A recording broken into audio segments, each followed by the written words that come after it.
آج 29 جولائی منگل کا دن ہے. تھوڑا سا یہ شاید ویلاگ لمبا ہو لیکن آپ نے اسے بڑے غور سے دیکھنا. پہلے میں آپ کو اس کی کچھ اہم خبریں جو اب تک کی اپڈیٹس ہوئی ہیں وہ خلاصے میں رکھوں گا, پھر اس کی تفصیل, اس کے بعد تجزیہ آپ نے غور سے سمجھنا ہے. عمران خان نے 5 اگست کی تحریک کا بڑا زبردست فیصلہ کیا. اب تحریک ہائی جیک نہیں ہو سکے گی. اسے مکمل طور پر عروج پر لا کر محفوظ کیسے کیا جائے گا یہ آپ کے سامنے رکھوں گا. اور ٹرمپ کا دورے سے پہلے 27ویں ترمیم فیلڈ مارشل کا صدر ہونے کا معاملہ. ڈونلڈ ٹرمپ کا ممکنہ دورہ اسحاق ڈار نے آج اس کی تردید نہیں کی بلکہ وزیر خارجہ امریکہ کے باضابطہ دورے کو کنفرم کر دیا, کیونکہ ٹرمپ 18ویں دفعہ پاکستان انڈیا کا کریڈٹ لے رہا ہے. اور اس کے ساتھ ہی باجوڑ میں آپریشن کا آغاز, کرفیو وہاں پہ لوگ عوام کو 3 دن گھروں سے نکلنے سے منع, 29 سے 31 کے لیے 3 دن کے لیے. اور تحریک انصاف کے آج اہم کیسز, جس میں عمران خان کا ضمانت کا کیس جو اب 12 اگست تک ملتوی ہوا کیونکہ سلمان صفدر ملک سے باہر ہیں اور سلمان اکرم راجہ کو نہیں سنا گیا. الیکشن کمیشن میں آج اپوزیشن لیڈر عمر ایوب کی نہری کا کیس بھی ہے. گنڈاپور کا 2016 کا شراب اور اسلحہ برآمدی کا کیس بھی شروع ہو چکا ہے. اور عمران خان اور بشرا بی بی کے توشہ خانہ پارٹ 2 جو ہے اس کے شاہ رخ ارجمند اڈیالہ جیل پہنچ چکا ہے. پبلک اکاؤنٹس کمیٹی نے آج شوگر سکینڈل جو پاکستان کا سب سے بڑا سکینڈل اس کے مالکان کے نام پبلک کرنے کا مطالبہ کیا ہے اور یہ ڈٹ گئے وہاں پر. اس کے علاوہ جماعت اسلامی کے ہیڈ کوارٹر پر پولیس نے دھاوا بھی بولا بلوچستان تحریک کے لیے, اور جماعت اسلامی کو 5 اگست کے لیے نکالا بھی جا رہا ہے. مولانا فضل الرحمان کا عجیب و غریب کردار بھی, بیٹا بھی اغوا ہوا ان کا, یہ تفصیل میں آپ کے سامنے رکھوں گا. لیکن توشہ خانہ میں سب سے پہلے آج علیمہ خان, تینوں بہنیں, ظہیر عباس جو ایڈوکیٹ ہے, لیگل ٹیم ہے, اس میں آج پہلے تو سپریم کورٹ میں تھی, آپ کو پتہ ہے ہیئرنگ وہاں وہ کینسل ہوئی. اور اب یہ جو میاں والی میں سرگودا والا جو معاملہ چل رہا ہے جس میں آپ کو پتہ ہے کل سے چھاپے مارے جا رہے ہیں کہ ملزمان کو پیش کیا جائے گا. اب 9 مئی میں لوگ پیش نہیں ہو رہے. اب توشہ خانہ کا جو 2 کا کیس چل رہا ہے وہ آج شاہ رخ ارجمند سنے گا. اب یہ سارے معاملات اس وقت جڑے ہوئے ہیں کیونکہ 8 اگست سے پہلے فیصلہ کرنا ہے. اب یہ فیصلہ ظاہر ہے 5 اگست کی تحریک ہے, اور علیمہ خان کا یہ بیان جو تحریک انصاف کی جو تحریک کے حوالے سے, عمران خان نے اس تحریک کو تحفظ آئین پاکستان کے حوالے کیا ہے جس کی سلمان اکرم نے تصدیق کی. یہ جو 7 رکنی کمیٹی انہوں نے بنائی اور سربراہی محمود اچکزئی کو دی, اس میں شروع میں آپ کو پتہ ہے 6 جماعتیں شامل تھی, لیکن اب علامہ راجہ ناصر عباس ہیں, اختر مینگل صاحبزادہ حامد رضا تحریک انصاف کی طرف سے جو سلمان اکرم راجہ ہیں, علی مین گنڈاپور کو بھی شامل کیا گیا ہے, بیرسٹر کو شروع میں شامل کیا گور کو لیکن اب نہیں. تحریک کے جو اختیارات ہیں وہ Imran Khan pattern in chief کے حوالے سے اپنے پاس رکھیں گے, مذاکرات کے حوالے سے وہ سارے معاملات خان کے پاس, لیکن سامنے وہ لوگ محمود اچکزئی, صاحبزادہ حامد, علامہ راجہ ناصر عباس, باقی عمر ایوب وغیرہ سپورٹ کے لیے ضرور موجود ہیں. لیکن یہ کہ قیادت آپ کو پتہ ہے تحریک انصاف کی دباؤ میں آ جاتی ہے, تحریک ہائی جیک ہو جاتی ہے, 3 دفعہ ہو چکا ہے, پیک پر جا کے عروج پر وہ ہائی جیک ہوئی. اس لیے عمران خان نے اس کا یہ حل نکالا کہ اب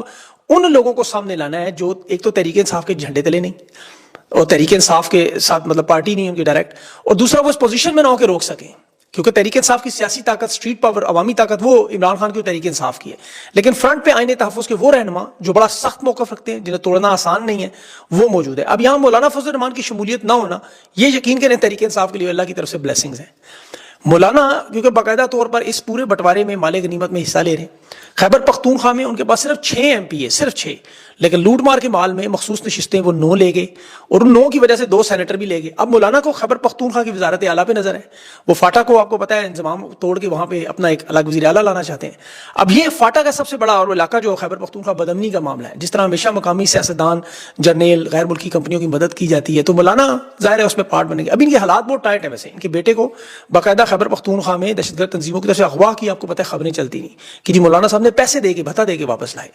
جس طرح پنجاب میں محسن نقوی آپ کو پتہ ہے ماضی میں ان کے رہنما کالعدم تنظیموں کو بھتا دیتے رہے, اب چونکہ ان کے ساتھ کھڑے ہیں اس لیے پیسے نہیں دینے پڑتے.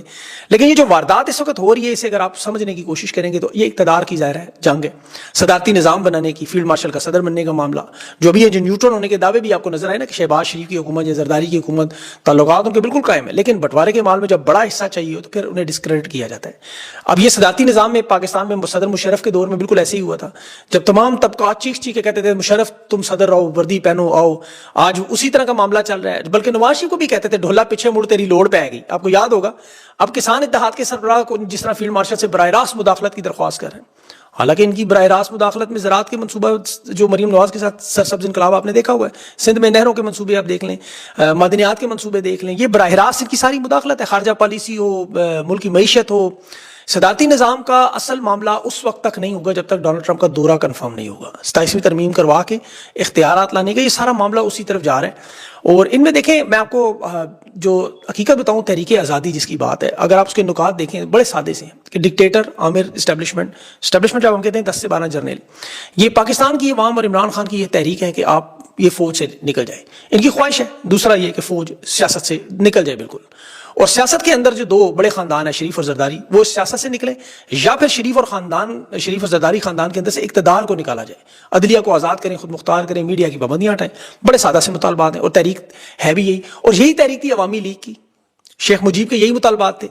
آپ ان دونوں حالات کے، آج کے اور 1971 کے بنگلہ دیش کے، مشرقی پاکستان کے، دیکھیں میں نے بڑی ریسرچ کی، اسٹڈی کی، بالکل ایک جیسے حالات، بالکل جو آج خان کے ساتھ ہو رہا ہے وہی شیخ مجیب کے ساتھ، خان کے ساتھ ظاہر ہے بدتر سلوک کیا جا رہا ہے۔ اب شیخ مجیب کی آپ کو پتہ ہے، جو عمران خان کی جو بہن ہے ابھی نورین خانوں نے جو کہا نا، میں نے کبھی کسی کو بددعا نہیں دی زندگی میں، لیکن آج کہتی ہوں خان پر جو ظلم کرا اللہ سے نشان عبرت بنائے، اس کی وجہ یہ ہے۔ دیکھیں مشرقی پاکستان کی آبادی اس وقت تھی 7.5 کروڑ، 3 کروڑ اس میں نوجوان تھے۔ آج 1971 میں آپ دیکھ لیں، 2025 میں آپ دیکھ لیں، یہ بالکل حالات اس لحاظ سے ہیں کہ وہاں پہ نوجوان اور خواتین بالکل اسی طرح سے پاکستان میں آج آپ کی تقریباً 54% خواتین ہیں اور 64% نوجوان ہیں۔ آپ ان دونوں کو ملائیں، آپ 7 کروڑ تقریباً بنتے ہیں، تو ٹوٹل 17 کروڑ بنتے ہیں۔ 7 کروڑ آپ کے یہ نوجوان اور 10 کروڑ کے قریب آپ کی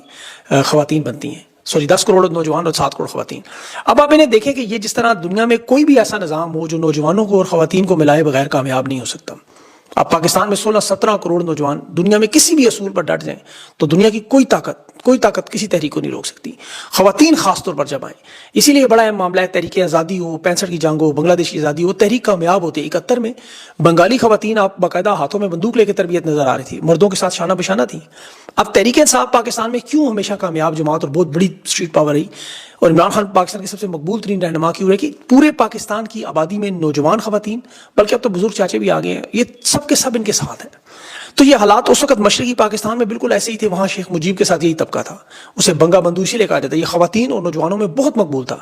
اس کے جو 6 نکات تھے شیخ مجیب کے اس وقت، وہ یونیورسٹیوں میں انقلاب کے طور پر پڑھائے جاتے، ڈھاکہ یونیورسٹی میں، دیگر کالجز میں ایک ہیرو تھا، خواتین میں ایک عزت تھی، وقار کی ان کی بات کرتا تھا، انقلابی جو اس کے گیت تھے، ریلیاں تھے، تقریریں، خواتین نظر آتی تھی۔ 1970 کے الیکشن میں آپ دیکھیں شیخ مجیب کی جب عوامی لیگ میں واضح اکثریت ہوئی، جنرل ضیاء خان نے انکار کیا، تو اس وقت سب سے زیادہ غصہ نوجوانوں اور خواتین میں تھا، جس طرح آج آپ کو نظر آ رہا ہے۔ جو شیخ مجیب نے فوجی آپریشن کیا، سرچ لائٹ کیا 1971 میں،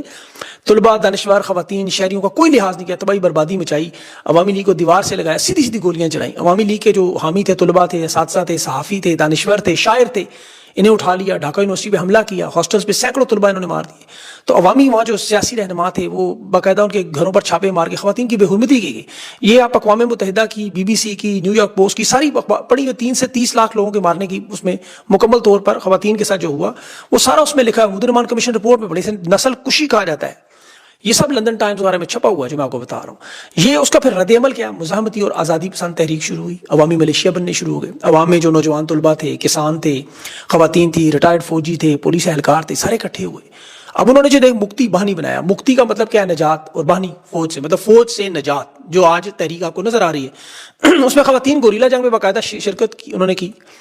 بلکہ ان کی جو کتابوں میں لکھا جاتا وہ بالکل خواتین کی طرف سے بڑی سپورٹ تھی، پھر ظاہر بھارت کی طرف سے بھی سپورٹ آئی، لیکن اس سے پہلے 8 مہینے تک مکتی بانی یہ گوریلا جنگ لڑتی رہی۔ دسمبر میں جو سرنڈر ہوا، 93,000 فوجی بھارت کے ہمارے قید میں گئے، اس کے بعد نظر آیا۔ اب دیکھیں جو تحریک کو امن کے طور پر چلانے کے لیے خواتین کی شرکت اور نوجوانوں کی شرکت، یہ میں آپ کو ساری مثال اسی لیے دے رہا ہوں تاکہ 3 سال میں آپ پاکستان کے حالات دیکھیں تو یہ بالکل 1971 والے معاملات ہیں، بالکل وہی۔ عمران خان کا مینڈیٹ جس طرح چھینا گیا، جس طرح سرچ لائٹ آپریشن وہاں ہوا، یہاں آج بلوچ کے ساتھ ہو رہا ہے، تحریک انصاف کی خواتین کے ساتھ ہو رہا ہے۔ یہ خدیجہ شاہ، عالیہ حمزہ، طیبہ راجہ، ڈاکٹر یاسمین راشد 10 سال کی ناحق قید، اور ریحانہ ڈار،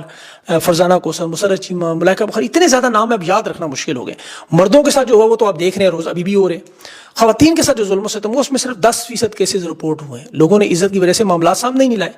یہ تو وہ ریحانہ ڈار اگر نہ آتی سیالکوٹ میں، سمجھے لوگوں کی ہمت ہی شاید نہ ہوتی۔ اب عمران خان چونکہ ایک پرامن قانون پسند، انصاف پہ یقین کرنے والے، 30 سال عوام کو قانون اور انصاف کی اہمیت سمجھاتے رہے، نوجوانوں کو ٹرینڈ کرتے رہے،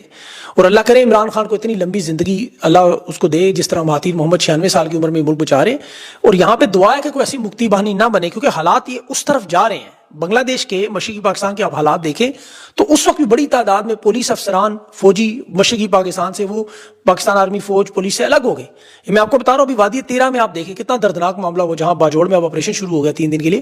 خیبر پختونخوا کے 42 اور FC نے جو لوگ انہوں نے گولی چلانے سے انکار کر کے الگ ہو گئے، انہیں سسپینڈ کیا گیا۔ یہ باقاعدہ اورکزئی کے آفس سے جو 21 جولائی کو لیٹر جاری ہوا کہ ان 45 لوگوں کو سسپینڈ کیا، یہ اپنے افسران کا حکم نہیں مان رہے۔ تو یہ بالکل وہی حالات ہیں۔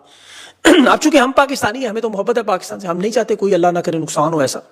ادھر ہندوستان اگر حملے کی تیاری کر رہا ہے اور پاکستان میں یہاں پہ اس طرح کے حالات پیدا کیے گئے تو آپ سوچیں پھر کیا ہوگا، بالکل وہی 1971 والا معاملہ دہرایا جائے گا۔ اب یہاں پر اگر خدا نہ خواستہ کسی صوبے کو الگ کرنے کے لیے، اور دیکھیں ساری اصل گیم جو ہے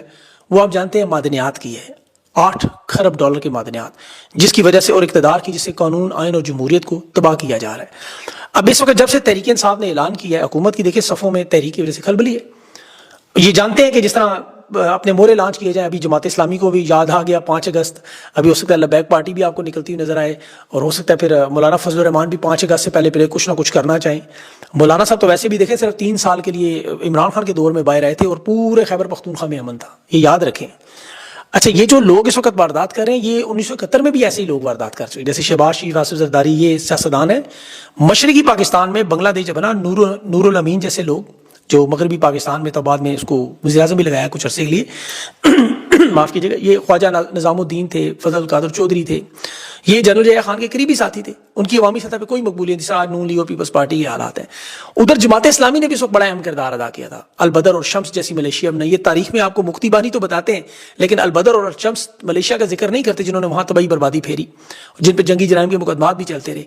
اور بعد میں شیخ حسینہ نے بہت سارے لوگوں کو ناحق قید بھی کیا، ظلم بھی کیا، بے گناہ لوگ بھی اس میں بہت سارے پھنسے، جو بھی آپ کو رہا ہوتے ہوئے نظر بھی آئے۔ لیکن یہ اگر سیاستدان اپنا کردار ادا کرتے ہیں، جس طرح آج پاکستان میں جو کر رہے ہیں واردات، تو پھر شاید یہ اس طرح کی واردات نہ ہوتی، ملک کا ایک ٹکڑا الگ نہ ہوتا، بھٹو کی جو اس میں بڑا کردار تھا۔ آج یہ مذاکرات کا ایک دفعہ پھر منجن بیچنے کی کوشش کر رہے ہیں، کیونکہ انہیں پتہ ہے تحریک انصاف کی تحریک آ رہی ہے۔ یہ رانا ثناء اللہ نے جو بیان دیا کہ ہم عمران خان کے ساتھ بیٹھنے کو تیار ہیں، اب یاد رکھیں جو وقت نزدیک آئے گا، آپ کو اڈیالہ جیل کے دروازے بھی کھلتے ہوئے نظر آئیں گے، اور یہ پھر جو باقی ان کے بیانات آپ کو نظر آ رہے ہیں نا کہ جی آرمی چیف کہہ رہے ہیں میں نیوٹرل ہو گیا ہوں اب، کیونکہ انہیں نظر آ گیا کہ ساری تباہی و بربادی ہو رہی ہے۔ اب مصر میں آپ دیکھیں عبدالفتاح سیسی بھی اس وقت اپنی اپوزیشن کے لیے مذاکرات کے لیے بیٹھ رہے ہیں، کوئی باہر لوگ نکل آئے ہیں، تو یہ مذاکرات کی ساری ایک آپ کو پتہ ہے جھنڈی ہوتی ہے۔ عوام جب اپنے حقوق کے لیے نکلتی ہے، آپ ان کی جدوجہد دیکھیں، آپ سمجھیں ان کو مطلب پورے معاملے کو سمجھیں کہ آخر مسئلہ ہے کیا، تو پھر آپ کو دھمکیاں بھی ملتی ہیں۔ مثلا منیف فاروق کہہ رہے ہیں، دیکھیں، اور وہ کہ جی، اور وہ ایک نجم ولی صاحب ہیں، ان کے گندی زبان استعمال کرتے ہیں، پی ٹی وی بیٹھے ہوئے، وہ کہہ رہے ہیں اب ہم 5 اگست کو بھی 26 نومبر کی ایپیسوڈ پارٹ 2 ہوگا، تو ظاہر ہے انہوں نے کوشش تو پوری کرنی ہے۔ خیبر پختونخوا میں دیکھیں علی امین گنڈا پور کا جو رول ہے وہ بھی یاد رکھیں، عسکری بل وہاں منظور کروانا، یہ جو بجٹ کا سرپلس آئی ایم ایف نے استعمال کرنا ہے یا عارضی طور پہ، یہ ساری باتیں عمران خان کو پتہ ہے، عمران خان کو یہ ساری انفارمیشن معلوم ہے، اس لحاظ سے کہ یہ کریں گے کیا۔ خان نے تحریک کو چینج کرنے کا فیصلہ کیا، اسی لیے کیا ہے۔ اب تحریک انصاف کی حکومت اس وقت دیکھیں خیبر پختونخوا میں موجود ہے، جس پہ یہ ڈرون حملوں کا، وادی عتیرہ کے حملوں کا، یہ دہشت گردی کا، یہ سارا معاملہ ان کے اوپر آ رہا ہے، اور اسٹیبلشمنٹ چاہتی ہے کہ یہ خراب ہو، یہ علی امین کو ہٹانا ہو، تو اس کے لیے تو دیکھیں یہ شراب کا ایک کیس ہی کافی ہے۔ جس دن انہیں ہٹانا ہوا، یا پھر ان کا ایک اور کیس جو بنا ہوا ہے اس وقت الیکشن کمیشن میں نااہلی کا، اثاثوں کا، وہ جس وقت ہٹانا ہوگا ہٹا لیں گے۔ اسی لیے علی امین سے 1-1 کروڑ روپیہ وادی عتیرہ کے لوگوں کو دلوا دیں، وہاں پہ لوگوں کے ساتھ خاموشی کروا دیں، یہ علی امین گنڈا پور کو نہیں ہٹانا چاہتے، یہ یاد رکھیں، حکومت گرانا ان کے لیے کوئی مشکل کام نہیں ہے۔ یہ تو اتنے ڈفر ہیں جو آپ دیکھیں کہ انہیں یہ نہیں سمجھ آ رہی کہ ابھی جو D G S P R نے ایک پریس کانفرنس کی کہ وہ جو جیلوں میں انڈیا کی پاکستانی نکال کے شہید کیے جا رہے ہیں، اب لوگ تو پوچھ رہے ہیں وہاں پہنچے کیسے اتنے لوگ، اور ان سب حالات میں جو تباہی بربادی جس کا میں نے ذکر کیا، اس میں 2 وقت کی روٹی پاکستانی کھانے کے قابل نہیں ہے۔ ابھی ڈاکٹر کیسر بنگالی صاحب کو میں سن رہا تھا، معیشت کے آپ کو ایکسپرٹ ہیں، انہوں نے کہا آرمی چیف کی جو تنخواہ ہے وہ بھی قرض کے پیسوں سے آتی ہے، شہباز شریف کو جو تنخواہ ملتی ہے، بیوروکریسی کو ملتی ہے، وہ ساری کی ساری تنخواہ سب کچھ قرضوں میں، پیٹرول پاکستان میں قرضوں میں، یہ جو چینی جس کا جو آپ کو اسکینڈل سامنے آیا، یہ اس کے مالکان کے نام آپ دیکھیں، اور حالت کیا ہے کہ شہباز شریف ساتھ چوسنے کے لیے آم بھیج رہے ہیں وہ نون لیگ کی وہاں سوشل میڈیا خواتین کو برطانیہ میں۔ اب انہیں یہ نہیں پتا کہ پاکستان میں اتنے قرضے ہیں، انویسٹمنٹ ہے کوئی نہیں، کچھ ہے نہیں، اور یہ عام چسوا رہے ہیں۔ اب یہاں پہ دیکھیں انویسٹمنٹ کے نام پہ انہوں نے اپنے چین کو بلایا، چین نے آ کے یہاں اپنے گدوں کے پلانٹ لگا دیے، انہوں نے کھالیں نکال لی، گوشت یہاں پارلیمنٹ، سینٹ اور عدلیہ میں بھیج دیا، بلکہ اب تو مریدکے میں وہ 3 لوگ کل پکڑے کے جو کتوں کی مدد سے خنزیر شکار کر کے وہاں کھلا رہے ہیں، ہوٹلوں کو سپلائی کر رہے ہیں۔ تو اسی وجہ سے پنجاب اسمبلی کے اندر حالات بھی نظر آتے ہیں، جو مریم نواز صاحب آپ کو پتہ ہے اس وقت باقاعدہ ایک پھولن دیوی کا کردار ادا کرتی ہیں، ان کے گلو بٹوں کی زبان دیکھیں کل وہ جس طرح نکلے ہوئے تھے لوگ، یہ شاید اسی گوشت کے نتیجے میں نظر آ رہا ہے۔ اچھا، آخر میں وہ عادل راجہ صاحب اور عمران ریاض کا جو بھی کل جو کیس چل رہا ہے برطانیہ میں، عمران ریاض نے اس پہ موقف پیش کیا کہ مجھے گواہی کے لیے کسی نے باقاعدہ طور پر نہیں بلایا، ورنہ میں ضرور آتا، میں خود نہیں منہ اٹھا کے جا سکتا۔ اور عمران ریاض نے دونوں پارٹیوں کا ذکر بھی کیا کہ آئی ایس آئی نے انہیں اغوا کیا، مسنگ پرسن بنایا، ظلم و ستم کیا۔ تو دوسری طرف سے عادل راجہ صاحب نے بھی ان کے اوپر الزام لگایا کہ جی عمران ریاض تو ایجنٹ ہے آئی ایس آئی کا، نعم البدل ہے، اسے پاکستان سے نکلوایا انہوں نے، اسے عمران خان کو ریپلیس کرنے کے لیے۔